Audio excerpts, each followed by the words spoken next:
내가 주 안에서 크게 기뻐함은 너희가 나를 생각하던 것이 이제 다시 싹이 남이니 너희가 또한 이를 위하여 생각은 하였으나 기회가 없었느니라. 내가 궁핍함으로 말하는 것이 아니니라. 어떠한 형편에든지 나는 자족하기를 배웠노니 나는 비천에 처할 줄도 알고 풍부에 처할 줄도 알아. 모든 읽고 배부름과 배고픔과 풍부와 궁핍에도 처할 줄 아는 일체의 비결을 배웠노라. 믿음으로 산다고 하는 것, 신앙생활을 한다고 하는 것은 하나님을 바라보고 사는 것이고 또 예수님을 바라보며 사는 것이다 라고 말씀을 드릴 수가 있겠습니다. 그런데 많은 분들이 신앙생활을 하고 있고 믿음을 가지고 있다고 하면서도 나를 보면서 살아가는 경우들이 참 많이 있습니다. 내 형편, 내 상황, 내 처지, 이것이 중요하고 이것으로 인하여서 내 삶이 좌우되어지는 그런 인생을 살아가고 있다고 하는 것입니다. 물론 그것이 중요하지 않다고 하는 것을 말씀을 드리는 것은 아니지만 믿음으로 살아간다고 하면 또 신앙생활을 하고 있다고 하면 내 어떤 그런 상황이나 환경이나 처지를 보기 전에 먼저 주님을 보고 먼저 하나님을 보는 것이 참된 믿음이고 신앙이다라고 말씀을 드릴 수가 있다고 하는 것입니다. 사실 각자의 삶을 들여다보면 힘들지 않은 사람이 과연 있을까? 모든 사람이 다 힘들다라고 말을 할 것입니다. 경제적으로 힘들어서 힘든 사람이 있고 또 몸이 아파서 힘든 사람이 있고 또 남편이 속을 썩여서 마누라가 속을 썩여서 자녀들이 속을 썩여서 또 직장에서 사람들이 나를 힘들게 해서 하여튼 여러 가지 이유로 힘들지 않은 사람은 한 사람도 없다. 이렇게 이야기를 해도 틀린 말이 아니라고 하는 것입니다. 그래서 당신의 형편은 어떻습니까? 이렇게 물어봤을 때 내 삶은 참 바닥입니다. 아마도 대부분의 사람들이 이렇게 말을 하지 않을까 싶습니다. 그런데 우리가 볼 때 나는 그렇게 힘이 드는데 저 사람은 어떻습니까? 그래도 저 사람은 나보다 조금은 낫다. 이렇게 생각하는 경우들이 있다고 하는 것입니다. 그래서 대부분의 모든 사람은 사실 자기의 삶이 누구보다도 힘들고 어렵다. 그래서 나는 지금 바닥이다. 이렇게 표현을 하고 있다고 하는 것입니다. 자, 이렇게 표현을 하고 있는 가장 중요한 것은 무엇이냐? 물론 힘들어서 힘들다고 말을 하고 있겠지만 정말로 그가 힘든 거는 하나님을 보고 예수님을 바라보며 사는 것이 아니고 앞서 말씀을 드린 것처럼 나를 보고 있기 때문에 힘이 들다고 하는 것입니다. 나를 보면서 살아가고 있기 때문에 사실은 힘든 거죠. 나보다 더 힘든 사람은 얼마든지 많이 있습니다. 그런데 그 사람은 나보다 조금 나은 것 같고 나보다 좀 행복한 것 같고 나보다 좀 더 나은 삶을 살아가고 있다라고 이야기를 하면서 내 자신이 그만큼 힘들어지고 나약해지는 그런 삶을 살아가고 있다고 하는 것입니다. 정상적인 그리스도인이라고 하면 세상에서 놀라움을 불러일으키는 두 가지 이유가 있습니다. 하나는 긍정적인 인생을 살아가고 있기 때문에 그것을 보면서 사람들은 놀란다고 하는 것입니다. 남들에 비해서 훨씬 자신을 행복하다고 생각하면서 살아간다고 하는 것입니다. 정상적인 그리스도인, 참된 신앙생활을 하고 있는 사람이라고 하면 그렇다고 하는 것입니다. 그래서 늘 긍정적인 인생을 살고 있기 때문에 다른 사람들이 보고 느끼면서 어떻게 저렇게 긍정적일 수 있을까? 이렇게 놀란다고 하는 것입니다. 또 하나는 현실적으로 행복하고 긍정적인 이유가 별로 없는 것 같은데 늘 그의 삶이 행복하다고 말을 하고 있다고 하는 것입니다. 우리가 행복하다라고 말을 할 때에 사실은 어떤 환경이나 상황에 많이 좌우되어지는 것을 보게 되어집니다. 그래서 상황 때문에 힘들고 환경 때문에 힘들고 반대로 상황 때문에 행복하고 환경 때문에 행복하고 이렇게 구분을 해서 본다고 하는 것입니다.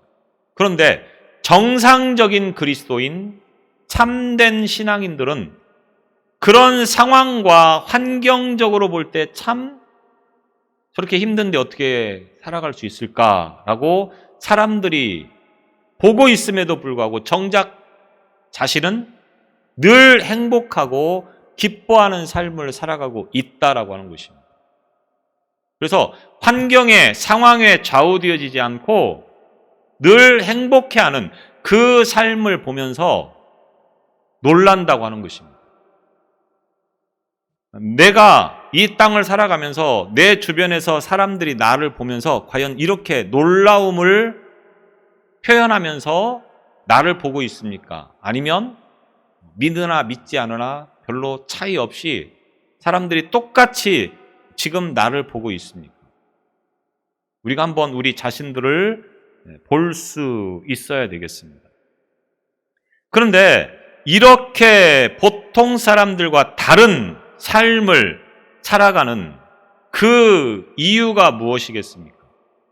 정상적인 그리스도인, 참된 믿음을 가지고 있다고 하면 왜 환경으로 볼 때, 상황으로 볼 때 힘들고 어려운데 그들은 그 가운데서도 긍정적으로 또 행복하다고 하며 살아가고 있는 것입니까?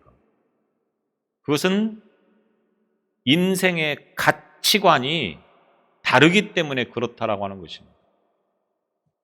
보통 사람, 일반 사람, 세상 사람들하고는 가치관 자체가 다르기 때문에 다르다고 하는 것입니다. 일반적인 사람들의 세상 최고의 가치관은 무엇입니까? 부귀와 영화라고 하는 거죠. 돈을 많이 벌고 높은 자리에 앉는 거, 이런 것들을 가치관으로 삼고 살아가는 경우들이 많다고 하는 것입니다. 여러분은 어떻습니까? 잘 모르시겠죠?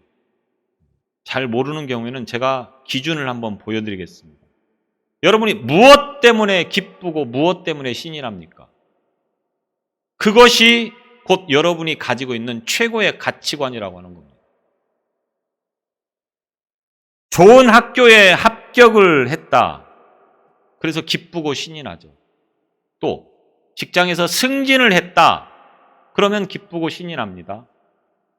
또 사업이 굉장히 잘 돼서 대박이 나서 돈을 많이 벌었다. 또 높은 자리에 올라갔다. 이런 것들로 인하여서 기쁘고 행복하다고 여기면 그것이 곧 그 사람이 가지고 있는 최고의 가치관이라고 하는 것입니다. 믿지 않는 사람들이 주로 이런 가치관을 살아가고 있습니다. 그런데 믿는 사람은 어떻습니까? 사실은 별로 다르지 않다고 하는 겁니다. 자, 감사 헌금을 할 때 어떤 이유로 감사 헌금을 많이 하십니까? 감사하다고 하는 것은 내 마음의 표현 아니겠습니까? 내 영적 상태에 의해서 지금 최고의 감사의 조건으로 지금 감사를 하고 있는 겁니다. 그 이유가 뭐냐고 하는 겁니다. 주로 이런 내용들입니다. 세상 사람들이 가지고 있는 그 가치관처럼 좋은 학교에 합격할 수 있어서 감사합니다. 승진할 수 있어서 감사합니다. 사업이 잘 되게 해주셔서 감사합니다. 그런데 사업이 망해서 감사합니다. 승진이 안 돼서 감사합니다. 떨어져서 감사합니다. 라고 감사헌금을 한 사람을 제가 지금까지 한 번도 본 적이 없었다고 하는 것입니다. 왜 그렇습니까? 가치관이 무엇이냐에 의해서 이와 같이 표현이 되어진다고 하는 것입니다. 그래서 주머니에 돈 떨어지면 굉장히 우울합니다. 기대했던 일들이 이루어지지 않으면 굉장히 실망하고 낙심합니다. 이게 바로 사람이라고 하는 거죠. 가치관이 그것이었기 때문에 그것에 의해서 내 기분이 좌우되어지고 내 마음이 평안했다, 불안했다, 이런 일들로 이루어진다고 하는 것입니다. 언제 간절히 기도하십니까? 여러분이 정말로 간절하게 기도할 때가 언제입니까? 영적인 침체, 신앙을 회복해야 되는데 그게 잘 안 돼서 간절히 정말로 기도를 해보신 적 있으십니까? 예배를 열심히 잘 참석을 해야 되는데 뭔 일이 맨날 예배 드리는 시간에 맞춰서 터지는지 그것 때문에 간절히 기도해 보신 적 있습니까? 물론 뭐 그런 분도 있겠죠.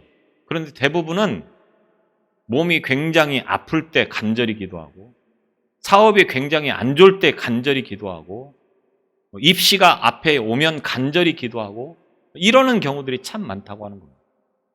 그것은 곧 그 가치관이 지금 무엇을 향하여 있는가라고 하는 것을 여실하게 보여주는 것입니다. 현대인들의 삶 속에서 가장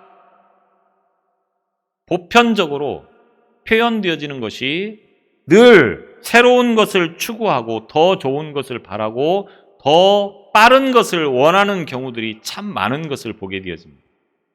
쉽게 말하면 어린 자녀들이 장난감을 사달라고 막 조릅니다.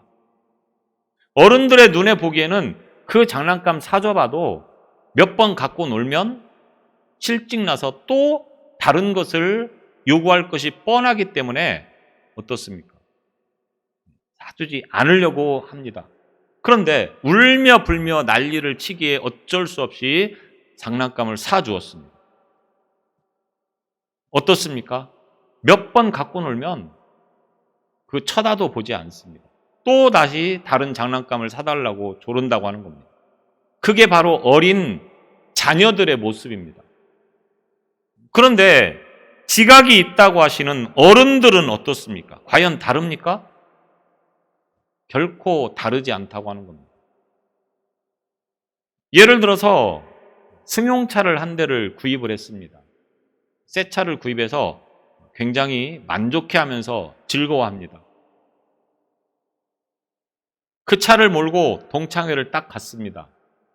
동창회 갔더니 웬걸 전부 다 외제차 타고 오고 나보다 더 고급 승용차를 타고 왔다고 하는 겁니다. 그럼 그런 상황을 보면서 과연 어떻게 반응하시겠습니까? 쟤들도 참 잘 됐구나. 그래도 나는 여기에 만족한다. 이렇게 과연 생각하시는 분이 얼마나 될까요? 대부분은 그 순간 땅을 치면서 지금까지 나는 뭐 하며 살았는가? 아이고 내 신세야. 아마도 이렇게 한탄을 하면서 기분이 굉장히 상해서 돌아올지도 모르겠습니다. 이게 바로 우리가 살아가고 있는 사람들의 일반적인 모습이라고 하는 것입니다. 과연 이런 마음과 생각을 충족시킬 수 있는 것이 무엇이겠습니까? 더 많이 벌어야 된다고 하는 거죠. 또 더 높은 자리에 올라가야 된다라고 생각을 하는 경우가 참 많습니다. 그래서 얼마나 열심히 삽니까? 더 벌기 위해서, 또 더 높은 자리에 올라가기 위해서. 그런데 과연 이와 같이 더 많이 벌어서 아니면 더 높은 자리에 올라가서 이런 충족들을 채울 수 있을까라고 하는 것입니다. 생각을 바꾸고 가치관을 바꾸지 않으면 더 많이 번다고 하여서 그 욕심이 채워지는 것이 아니고 더 높은 자리에 올라간다고 해서 그 욕구가 채워지는 것이 아니라고 하는 것을 우리는 잘 알고 있지 않습니까? 생각을 바꿔야 됩니다. 가치관을 바꿔야 됩니다. 참된 그리스도인이 되면 그래서 이런 억눌림에서부터 해방되는 삶을 살아가고 있다고 하는 겁니다. 참된 그리스도인, 정상적인 그리스도인, 이런 사람들은 그런 환경에 구애받지 않고 살아가는 것을 의미하는 것입니다.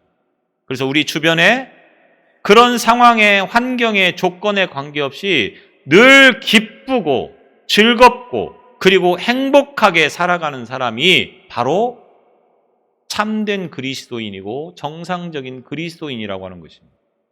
바꾸어 말하면 환경 때문에 상황 때문에 죽겠다 살겠다 난리를 치는 것은 조금 생각해 볼 필요가 있다고 하는 겁니다. 제가 그런 분들을 향하여서 참된 그리스도인이 아니다 이렇게는 말씀을 드리지 않겠습니다. 왜냐하면 저도 그러니까. 꼭 그런 거는 아니겠지만 여튼 참된 그리스도인이고 정상적인 그리스도인이라고 하면 그런 상황이나 환경에 구애받지 않고 늘 기쁘고 늘 긍정적이고 늘 행복하다고 여기면서 살아가는 삶이라고 하는 것입니다. 왜? 우리는 바울에게서 그런 것을 배울 수가 있는 것입니다. 오늘 빌립보서라고 하는 이 서신은 사도 바울이 로마의 감옥에서 빌립보 교회에 보낸 편지가 되겠습니다. 그런데 로마 감옥에 갇혀 있던 이 사도 바울이 빌립보 교회를 향하여서 감사한 마음을 담아서 편지를 쓰고 있습니다. 감옥에 갇혀서 언제 풀려날지를 알 수 없는 매우 불안한 상황입니다. 감옥에 갇힌 이유가 뭐냐? 바울이 어떤 범죄를 해서 감옥에 갇힌 것이 아니고 잘못을 해서 감옥에 갇힌 것이 아니고 순전히 복음을 전하다가 하나님의 일을 하다가 예수님의 일을 하다가 감옥에 갇혔다고 하는 것입니다. 내가 잘못해서 감옥에 갇힌 거는 할 말이 없는 거죠. 그런데 자기는 아무런 잘못도 없는데 하나님께서 말씀하신 것처럼 예수님께서 원하셨던 것처럼 복음을 전하는 일을 하다가 감옥에 갇힌 것이 과연 일반적인 생각을 가지고 납득이 되겠느냐라고 하는 겁니다. 여러분 어떻습니까? 주님의 일을 하다가 감옥 가는 거는 그냥 제껴두고 그럴 일은 없을 거라고 생각을 하고 조금만 자존심이 상해도 죄송합니다만 더러워서 못 해먹겠다 이렇게 말을 하는 일들이 비일비재하지 않습니까? 참 죄송하지만 저도 목회하면서 사실은 아무것도 아닌데 시험 들 때도 있고 상처를 받을 때도 있고 겉으로 표가 나는지 안 나는지는 잘 모르겠는데 저도 그렇다고 하는 겁니다. 많은 그리스도인들이 사실은 예수를 믿으면서 감옥 가는 건 아니더라도 조금만 마음의 상처를 받으면 자존심이 상하면 발끈한다고 하는 겁니다. 근데 바울은 복음을 전하다가 하나님의 일을 하다가 감옥에 갇혔습니다. 사실은 상황으로 보면 환경으로 보면 바울이 만족할 만한 것이 무엇이 있겠습니까? 아무것도 없습니다. 세상 말로 밑바닥 인생? 지금 바울이 그런 상황이고 환경이라고 하는 겁니다. 더욱이 언제 죽을지도 모르는 그런 상황이 있었습니다. 그런데 바울이 뭐라고 고백을 하고 있습니까? 이제 빌립보 서신을 마무리하면서 바울이 마지막 말씀으로 결론을 지어가고 있는 내용이 바로 오늘 본문의 말씀인데 거기에 보면 바울이 지금의 상황에 대해서 어떻게 고백을 하고 있는가를 보면 알 수 있습니다. 10절에 보면 내가 주 안에서 크게 기뻐함은, 바울은 지금 상황에서 매우 기뻐하고 있다고 하는 겁니다. 어떤 상황? 감옥에 갇혀있는 상황에서 기뻐하고 있다고 하는 겁니다. 복음을 전하다가 하나님의 일을 하다가 예수님의 일을 하다가 감옥에 갇혔는데 기뻐한다. 이 제정신이 아닌 거죠. 그러면서 그 이유가 뭐냐? 너희가 나를 생각하던 것이 이제 다시 싹이 남이니. 바울이 기뻐하는 이유는 너희는 누굽니까? 빌립보 교인들을 말하는 것이겠죠. 나를 생각하던 것이, 바울을 생각하는 것이 이제 다시 싹이 남이니, 이렇게 말하고 있습니다. 기쁨의 직접적인 원인이 빌립보 교인들이 바울을 배려하고 돕는 마음을 가지고 있었던 것이 다시 살아났다, 이런 말입니다.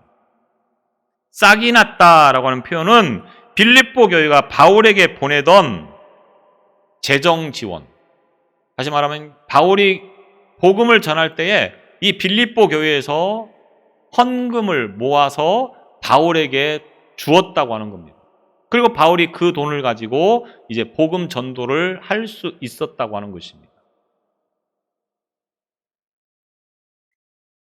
그 일이 다시 시작될 수 있게 된 것이 기쁘다고 하는 것입니다. 그러면서 10절 후반부에 보면 이를 위하여 생각은 하였으나 기회가 없었느니라. 이를 위하여, 너희가 이를 위하여, 무슨 말입니까? 빌립보 교인들이 바울을 물질적으로 후원하는 그런 일들을 마음으로는 생각하고 있었는데 그 일이 잠정 중단이 되었었다고 하는 겁니다. 그 구체적인 이유를 말하고 있지는 않지만 빌립보 교회가 바울에게 물질적으로 많은 도움을 줬었는데 그 일이 중단되어져서 한참의 시간이 흘렀고, 그리고 그 일이 다시 시작이 될 수 있었다고 하는 것입니다. 빌립보 교회가 모금하여서 그 돈을 에바브로디도에게 주어서 바울에게 전달을 하도록 합니다. 그리고 바울이 그것을 받고 감사한 마음을 가지고 이제 빌립보 교회에 편지를 지금 보내고 있는 것입니다. 그래서 바울은 그 일이 다시 시작될 수 있게 된 것에 대해서 기뻐한다고 하는 것입니다. 여기서 우리가 생각할 때는 바울이 이제 돈을 받았으니까 기뻐하는구나, 이렇게 생각할 수가 있습니다. 보통 그렇게 생각하겠죠. 돈을 받고 싫어할 사람은 없고 돈을 받고 안 기뻐할 사람은 없기 때문에 돈을 받은 것 자체가 매우 기쁘게 여겨진다. 그 일을 다시 할 수 있어서 좋다. 이렇게 생각할 수 있다고 하는 겁니다. 물론 그런 내용이 전혀 무시된 것은 아닙니다. 그런데 바울이 여기서 그렇게 된 것이 기쁘다고 하는 것은 물질적으로 도움을 받았기 때문만은 아니라고 하는 것을 우리는 이후의 말씀을 통해서 보게 되어집니다. 여튼 빌립보 교회는 에바브로디도에게 돈을 헌금을 하여서 그것을 바울에게 전달하도록 하였고, 바울은 이제 그것을 받고 매우 기뻐하면서 이 편지를 보내고 있습니다. 그래서 현대어 성경에 보면 오늘 이 10절의 말씀을 이와 같이 말하고 있습니다. 여러분이 나를 다시 도와주게 되어 내가 얼마나 고마워하고 또 주님을 찬양하고 있는지 여러분은 모를 것입니다. 사실 여러분은 언제나 나를 도우려 애써 왔으면서도 한동안 그렇게 할 기회를 얻지 못하였습니다. 빌립보 교회가 바울을 돕고자 하는 마음을 늘 가지고 있었는데 어떤 이유에서인지 그 일이 중단되었었다고 하는 겁니다. 바울은 그 마음을 잘 알고 있었다고 하는 겁니다. 그런데 지금 다시 그 일이 시작될 수 있게 된 것이 기쁘고 감사하다고 하는 것입니다. 그런데 바울은 단지 내가 당신들이 보낸 그 돈을 받고 그 돈 때문에 기뻐한 것이 아니다. 11절을 보면 우리가 그 말씀을 확인해 보게 됩니다. 11절에 내가 궁핍함으로 말하는 것이 아니니라. 자신이 로마 감옥에 갇혀 있으면서 경제적인 어려움을 받았을 것입니다. 그런 어려움 속에서 빌립보 교회가 나에게 헌금을 해준 것이 고맙습니다. 그런데 비단 내가 그 문제 때문에 당신들에게 기쁘고 감사한 마음을 표현하는 것은 아니라고 하는 것입니다. 왜냐? 어떠한 형편에든지 나는 자족하기를 배웠노니, 어떠한 형편에든지 나는 자족하기를 배웠다. 이렇게 말하고 있습니다. 감옥과 같이 부자유한 환경에서 꿈꾸는 것이 무엇이겠습니까? 감옥에서 나가는 것일 겁니다. 감옥에 갇혀 있으면 얼마나 답답하고 괴롭겠습니까? 지금은 범죄자에게도 인권이 있어서 굉장히 범죄자들도 대우를 참 잘 받습니다. 그래서 감옥도 굉장히 예전에 비하면 환경이 많이 좋아졌다고 제가 들었습니다. 저는 가보지를 않았기 때문에 자신 있게 말할 부분은 아닌데 여튼 그렇다고 하는 겁니다. 그런데 바울이 감옥 생활을 하고 있던 그 시대는 어떻겠습니까? 깊은 동굴에 그냥 못 나오도록 지키는 것이 아마 감옥의 전부였을 겁니다. 지금처럼 생각할 수 있는 그런 감옥이 아니라고 하는 겁니다. 그런 환경에서 지금 바울이 갇혀 있는데 그런 환경에서 바울은 기뻐하고 감사하다고 하는 겁니다. 그런 환경이 어떠한 형편에든지 내가 처해 있는 이 상황이 무엇이든지 바울은 그것이 중요하지 않다고 하는 것입니다. 자족이라고 말하고 있습니다. 나는 자족하기를 배웠노니. 그래서 자족이라고 하는 말은 스스로 충분히 만족하다라고 하는 의미입니다. 그러니까 바울이 지금 자기 상황이 굉장히 만족스럽다, 충분히 만족스럽다 이렇게 지금 표현을 하고 있는 겁니다. 어디에서? 감옥에서. 감옥에서 지금 자기는 만족하다고 하는 겁니다. 다른 사람들처럼 나는 석방되기를 지금 위해서 간절히 기도하고 있습니다. 그때를 위해서 기도해 주십시오. 이렇게 말하는 것이 아니고 지금 감옥에 있지만 나는 충분히 만족하고 있기 때문에 여러분들이 나에게 헌금한 거 그거 아무 필요 없다고 하는 거예요. 감옥에서 사실 돈이 뭐 필요하겠습니까? 그것 때문에 내가 기뻐하는 것이 아니고 빌립보 교회가 그런 바울을 생각해주고 있는 마음 자체가 기쁘다고 하는 것입니다. 그래서 바울은 어떤 상황에서도 자신의 처지를 한탄하거나 비관하지 않는다고 하는 것입니다. 감옥에서 죽을 날만 기다리고 있을지라도 자신은 기쁘고 감사하다고 하는 것입니다. 왜? 바울은 무엇을 보아야 할 것인가를 분명히 알고 있는 사람이었습니다. 어떤 가치관을 가지고 살아가야 할 것인지를 분명히 알고 있었기 때문에 그렇습니다. 바울은 형편이 좋을 때나 또 형편이 어려울 때나 그것이 중요한 것이 아니고 그것 때문에 내가 기쁘고 만족하고 감사하고 그런 내용을 가지고 자신은 기뻐하거나 만족하는 삶을 살고 있지 않다라고 하는 것입니다. 중요한 것은 자신은 예수 그리스도를 만나서 구원의 그 기쁨과 감격을 누릴 수 있었고 그리고 그분을 위해서라고 하면 내가 무엇을 해도 전혀 내 삶이 아깝지 않고 두렵지 않다라고 하는 이 믿음을 가지고 있었기 때문에 그것으로 인하여서 기쁘고 만족한 것이지 지금의 내 상황 때문에 환경 때문에 만족하고 기뻐하지 않는다고 하는 것입니다. 12절이 바로 그것을 말하고 있습니다. 나는 비천에 처할 줄도 알고 풍부에 처할 줄도 알아. 모든 일, 곧 배부름과 배고픔과 풍부와 궁핍에도 처할 줄 아는 바울 사도가 어떤 형편에서도 만족할 수 있었던 것은 저절로 된 것이 아니고 경험을 통해서 배웠다고 하는 것입니다. 비천에 처할 줄도 알고, 이 비천이라고 하는 말은 겸손해진다, 비천해진다, 이런 의미를 가지고 있습니다.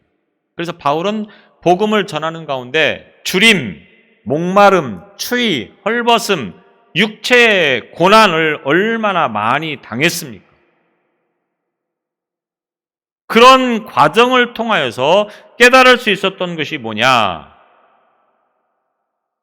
자기의 비참함이 자기 의지와는 상관이 없이 환경적인 그런 것들에 의해서 이루어졌다 할지라도 그것을 통하여서 하나님께서 뭔가를 계획하고 계시고 뭔가를 이루어 가신다고 하는 것을 알 수 있었다고 하는 겁니다. 꼭 좋은 일만을 통해서 좋은 일이 일어나는 것이 아니고 때로는 어려운 상황, 힘든 상황이지만 그것을 통하여서 하나님께서 일하신다고 하는 것을 바울은 배울 수 있었다고 하는 것입니다. 또 풍부에 처할 줄도 알아. 물질적으로 풍성한 삶을 누린 것을 가리킬 것입니다. 바울은 예수님을 만나기 전에 풍부한 삶을 살았을 것입니다. 그런데 여기서 말하는 이 풍부함이라고 하는 것은 그때를 말하는 것이 아니고 복음을 전하는 과정 속에서도 많은 사람들의 도움으로 풍부한 삶을 살았던 것들을 떠올리면서 지금 말을 하고 있는 것입니다. 그래서 바울의 자족은 비천하든 풍부하든 그 환경에 연연하는 데서 오는 것이 아니라고 하는 것을 경험하였고 그 모든 과정들을 경험하는 과정에서 가장 중요한 것은 무엇이냐? 하나님을 바라보고 예수님을 바라보는 것이 가장 중요하다고 하는 것을 알게 되었기 때문에 지금 비록 내가 감옥 안에서 고통스럽게 죽을 날만 기다리고 있지만 그래도 기쁘고 만족한 것은 지금도 나와 하나님이 함께 하시고 있고 지금도 나를 지켜주고 계시고 나를 보호해주고 계시기 때문에 그런 것들이 곧 기쁘고 감사하다고 하는 것을 바울은 표현하고 있다고 하는 것입니다. 하나님이 나를 지키시는 것은 무엇입니까? 잘 되는 것만을 지키는 것은 아닙니다.